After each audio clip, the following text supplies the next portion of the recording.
De eso se trata. De eso se trata. Puebla, una historia para ser contada. Con Miguel Ángel Cuenya. De eso se trata.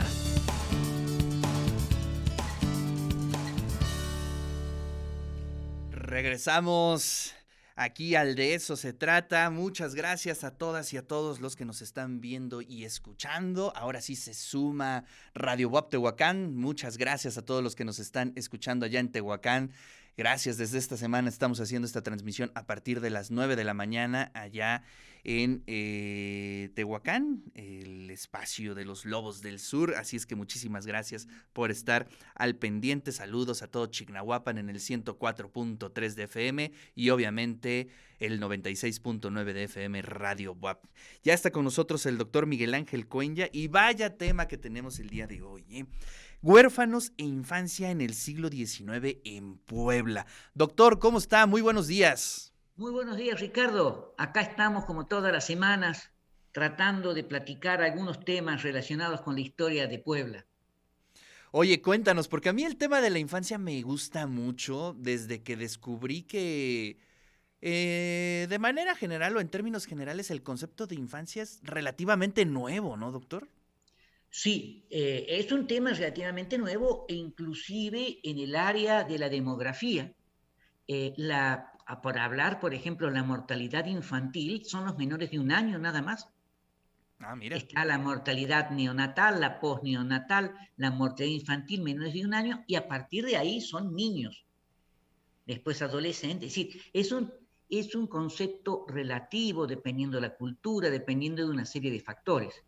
Claro. Entonces, es una cosa muy interesante y es una problemática que indefectiblemente está relacionada hasta el día de hoy con todas las sociedades del mundo y que nosotros tenemos en Puebla un problema real con el problema de esta infancia desvalida, de esta infancia abandonada, que nosotros los vemos en las calles, digamos, en las esquinas, ya sea como lavadores de vidrio, limpiadores de vidrio o tirando las pelotitas, ese tipo de cosas, sin ir a la escuela. Es decir, es una infancia abandonada. Pero en el periodo colonial, en el siglo XIX, la situación era sumamente compleja. Claro. Sumamente compleja, digamos, y en ese sentido Puebla, al igual que todas las ciudades novohispanas, presentaban un panorama muy complejo, muy difícil relacionado con lo que nosotros podemos decir esta niñez desamparada. Pero esta situación fue tan grave que ya desde el siglo XVI la corona, digamos, trató de establecer una política que buscaba otorgar protección a los niños, especialmente a los niños abandonados, pero una cosa es los intentos de la corona y otra era la realidad. El problema es que tenemos son las fuentes, porque en realidad lo que podemos contar más que nada es hacer conteos cuantitativos. Más Claro. el problema es que en los textos y en los documentos se desaparecen o se difuminan casi hasta el siglo XIX, cuando ya empiezan a aparecer todo un análisis y toda una discusión sobre el tema. Claro. Ahora bien, desde el siglo XVI, los niños nacidos fuera del matrimonio, es decir, los niños ilegítimos, tuvieron como consecuencia normalmente el abandono. Esto era el caso de los niños expósitos que eran abandonados en las puertas de las iglesias, que eran abandonados en las puertas de alguna de las grandes familias de la ciudad o que terminaban siendo abandonados en medio del campo. Y que terminaban, digamos, los índices de mortalidad eran sumamente elevados. Claro. Ante esta situación, la Iglesia trató, por supuesto, de reivindicar o de luchar con un sistema equivocado, es decir, reivindicando el sacramento del matrimonio, la importancia de la familia, pero obviamente debió rendirse ante un hecho evidente, es decir, el número de niños abandonados aumentaba cotidianamente. Pero esto no se daba fundamentalmente, básicamente entre la población indígena, ya que los índices de ilegitimidad entre la población indígena medidos en los libros de bautismo no superaba el 3%. Donde nosotros vamos a tener un elevado índice de ilegitimidad de padre desconocido o de madre y de padre desconocidos. En lo de padre y madre desconocidos eran considerados hijos de la iglesia. Estamos hablando más del 20% y a veces el 25% del total de niños nacidos en Puebla en el siglo XVII. Ay, a ver, 25%, doctor, eso es sí, tremendo. Sí, fácil. Es tremendo, es elevadísimo. Y estamos hablando básicamente de población mestiza. Claro. Esto no quiere decir de que la población española o las españolas no tuvieran hijos ilegítimos, sí, pero existía toda una estructura que de alguna manera tapaba, frenaba, porque había un problema de la pérdida de honorabilidad, de la pérdida de la honra. Claro. Y por lo tanto, digamos, se tapaban o se buscaban sistemas que de alguna manera la señorita española salía de viaje y 9 meses después regresaba de un viaje, de un largo viaje, y el niño había sido dado en adopción en otra ciudad, lo que sea. Pero con la población mestiza, fundamentalmente, esto no sucedía. Es decir, eso era la realidad. Es decir, lo que nosotros vamos a encontrar ya desde el siglo XVII, siglo XVIII, es una abierta contradicción entre las normas y las urgencias existentes en el mundo colonial poblano y novohispano. Y lógicamente Puebla entraba dentro de esto. Había una larga distancia entre las buenas intenciones, especialmente por parte de la Iglesia, y de la realidad. Tal es así que, decía yo, los niveles de legitimidad eran tan elevados. Claro, ojo, nosotros vamos a decir, bueno, ¿y qué pasaba con estos niños? Estos niños, cuando eran bautizados, ¿quiénes eran los padrinos o las madrinas de estos niños?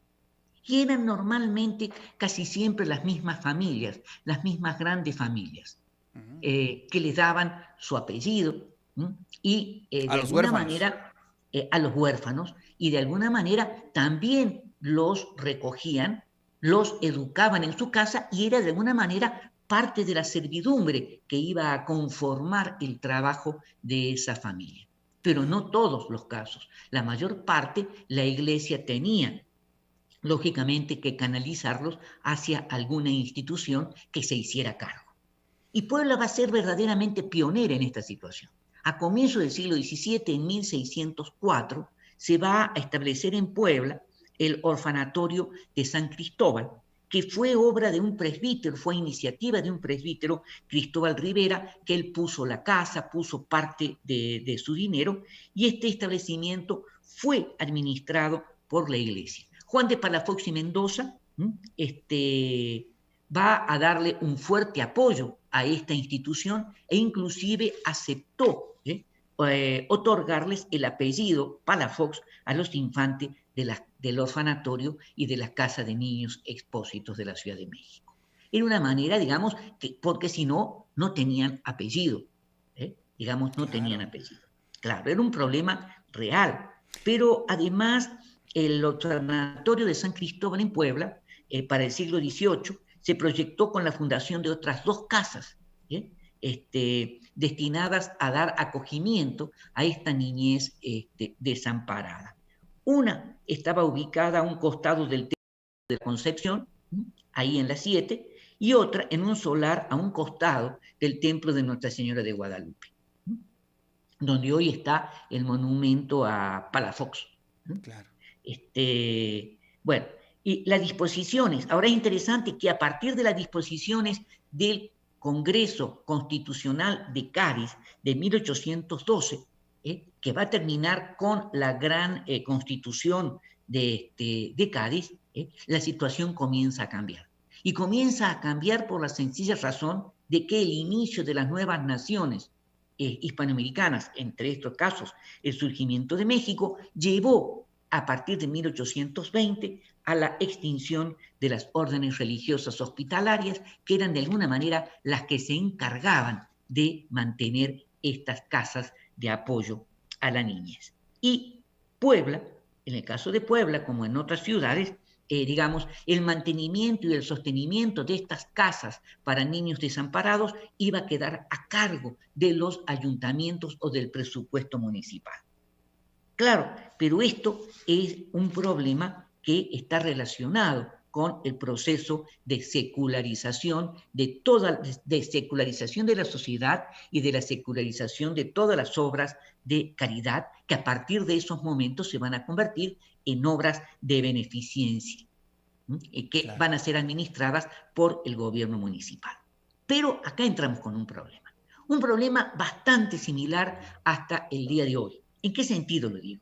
Que la intervención del poder civil en la dirección de estos establecimientos caritativos ocasionó que sus fondos, que ya de por sí eran muy escasos para su mantenimiento, fueran muchas veces destinados para otros fines y siempre en calidad de préstamo, que nunca se regresaban, y por lo tanto estas obras o estas casas de beneficencia empezaron a perder fuerza, a entrar en una situación de inviabilidad y que llevó indefectiblemente a los pensadores liberales de la primera mitad del siglo XIX, y entre ellos a la Fragua, por ejemplo, quienes atribuían que el problema de estas instituciones se atribuían a la ineficiencia de la administración clerical que en el periodo anterior les habían dado. A partir de 1821, las obras de caridad se consideraron como un ramo de la administración civil y la beneficencia pública iba a pasar de religiosa laica y de privada a pública, podríamos decir así, convirtiéndose lógicamente en una pesada carga o en una onerosa carga para los ayuntamientos debido a una realidad insoslayable. Es decir, en las grandes ciudades, y en este caso Puebla es muy claro, digamos, las grandes ciudades y Puebla entre ellas estaban infestadas de pobres. Estaban no solamente llenos de pobres, sino infestadas de niños, hambrientos, harapientos, que no tenían qué comer y, digamos, se consideraba que la mayoría de estos pobres, especialmente de estos niños, habían tomado el camino del ocio, habían tomado el camino de la vagancia, el camino de la delincuencia, y que esto constituía un mal social. Y a partir de ahí viene todo un discurso que se origina desde el siglo XIV, con la profunda crisis, especialmente a partir de la peste, claro, cuando se empieza digamos, la caridad cristiana de apoyo al pobre empieza a tomar distancia y el pobre comienza a ser considerado como delincuente. Es decir, entonces, todo este concepto... ¿Sabes qué me llegó a la cabeza en este momento, doctor? Los olvidados de Buñuel. Por supuesto, claro, ¿no? Que sí. Sí. No, digamos, y estamos hablando hasta el día de hoy. Esta es una realidad. Cuando uno ve a los niños en las esquinas vendiendo chicle, yo digo, ay Dios, tendría que estar en la escuela. Pues sí. Pero bueno, la realidad es otra. Así es. ¿Y cuál es el problema? Entonces, cuando se empieza a manejar este discurso, sí que plantea que para contrarrestar el mal solamente hay, digamos, una política, el encierro. Y el encierro no lo están pensando como una cárcel. No. El encierro, que es de alguna manera el resultado de la construcción de un nuevo orden social que llevó o que promovió la privatización de la vida cotidiana y que reclama la reclusión de los niños en instituciones que le den educación, los hospicios y los orfanatorios. Que le den Oye, y además se convirtieron en los grandes o en grandes edificios, ¿no? Pero teníamos en Reforma, digamos, eso es la casa de los niños, Expósito, digamos, la casa de los niños en el siglo XIX. Así es. ¿No? Es verdaderamente muy interesante y que todavía subsiste hasta el día de hoy. Bueno, hoy subsiste como escuela, todo eso, pero lo importante es sacar a los niños de las calles. Y se promulgaron a partir de 1825 una serie de reglamentaciones que trataban verdaderamente de regular el funcionamiento. Pero su sobrevivencia dependió de la capacidad de transformación, de la capacidad de adaptación que tenían estas instituciones gobernadas por el poder civil frente a las nuevas circunstancias. es decir, frente a un problema real. No había dinero para poder sufragar estas cosas.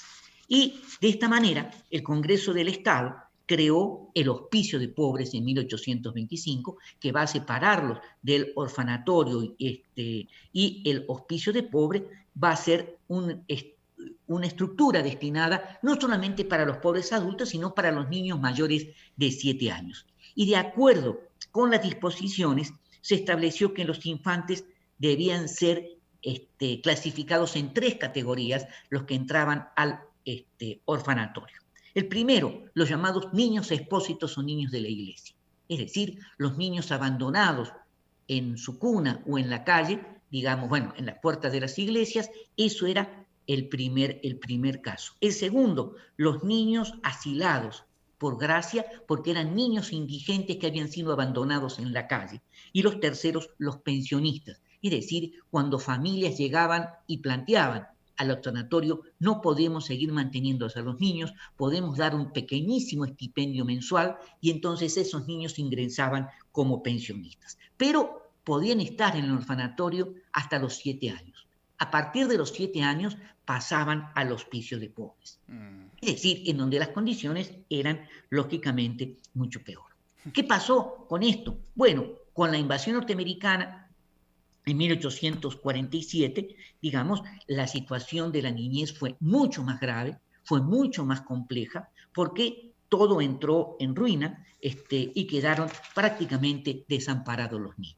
Hasta que el gobernador Mújica y Osorio decidió otorgar un apoyo de 100 pesos mensuales al orfanatorio, al orfanato, y la iglesia va a apoyar el trabajo del orfanato con las Hermanas de la Caridad de San Vicente de Paul, y en ese sentido va a continuar hasta la segunda mitad del siglo XIX, cuando, para decir una idea, entre 1652 y 1680, lo señala Lourdes Herrera, la doctora Lourdes, esta problemática, dice que el orfanatorio recibió en esos años 126 niños abandonados, y de los cuales un porcentaje muy elevado llegaban en muy malas condiciones y fallecían, lamentablemente. Este es el problema que va a continuar, que se va a agravar durante el periodo de la Revolución, cuando se desajuste las estructuras existentes, y que posteriormente ya el Estado va a ir mejorando la situación. En una palabra, el problema de la niñez desamparada es un problema que las grandes ciudades, y entre ellas Puebla, lo tienen desde su origen hasta el día de hoy. Claro. Y sobre los cuales tenemos que seguir trabajando, tenemos que seguir analizando y estudiando. Oye, me quedan muchas preguntas, doctor. Claro que Por ejemplo, sí. A ver, ¿qué pasaba con aquellos niños, o qué se conoce sobre aquellos niños que no entraban en ese formato, ¿no? Es decir, que no se iban ni al hospicio, ni se encerraban, nada, sino que crecían en las calles. ¿Tenemos algunas crónicas, tenemos algunos referentes? No hay. Solamente hay referencias al gran nivel de la delincuencia en el cual participan niños, pero digamos, un porcentaje de estos no van a ir al orfanato, sino van a estar en casas de familias, donde se van a educar como cocineros, se van a educar como sirvientes, van a ser los que le dan el apoyo, van a tener el apellido y no cobran salario.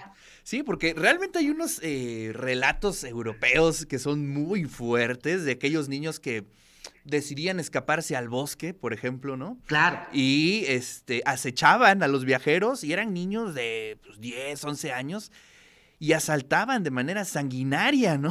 Entonces, me imagino que eso sucedía también aquí. Sí, acá lo que sucedía mucho es en la ciudad, digamos, dentro de la ciudad, el problema de la delincuencia. E inclusive hacia 1870, 1880, el número de boleros, es decir, de niños que dedicaban a bolear zapatos o botas, en este caso, eran una plaga. Sí, sí, sí. Y entonces el gobierno intenta poner orden, les va a poner uniforme, los va a tratar de ordenar, les trata de ubicar orden y progreso, orden y progreso. Orden, claro, por supuesto, orden y progreso, y por supuesto que no. Sí. Digamos, lo superaban totalmente, los niños rondaban la zona del Parián, y robaban alimentos. Bueno, era un problema real, pero lamentablemente para estudiarlos en conjunto solamente una perspectiva cuantitativa. Y los números son muy fríos. Nos falta esa otra parte. Claro. Esa otra parte. Sí, los relatos, las narrativas, ¿no? Sería bien interesante. Sí. Oye, Así y por es. cierto, bueno, ya para cerrar, muchas gracias, doctor. Un poco siguiendo con el tema de la niñez, pero que ahora, bueno, ya en otro contexto, les recomiendo muchísimo la lectura de Los niños del narco, esta crónica, que bueno, sí, está bien interesante y que podríamos darle continuidad a tu relato desde el siglo XVII, XVIII, XIX, XX, y hoy la niñez, pues de cierta forma cooptada por el narco, ¿no? No, totalmente, totalmente. Porque ganan dinero muy fácilmente y de esa manera no, digamos, no desarrollan ningún tipo, ni se incentivan para perfeccionarse o desarrollar alguna actividad laboral. Así es. Doctor, una columna excelente. Le mando un fuerte abrazo y Igualmente, nos gracias, saludamos Ricardo. la siguiente semana aquí en el De Eso Se Trata. Claro que sí, muchas gracias. De eso se trata. De eso se trata. Puebla, una historia para ser contada. Con Miguel Ángel Cuenya. De eso se trata.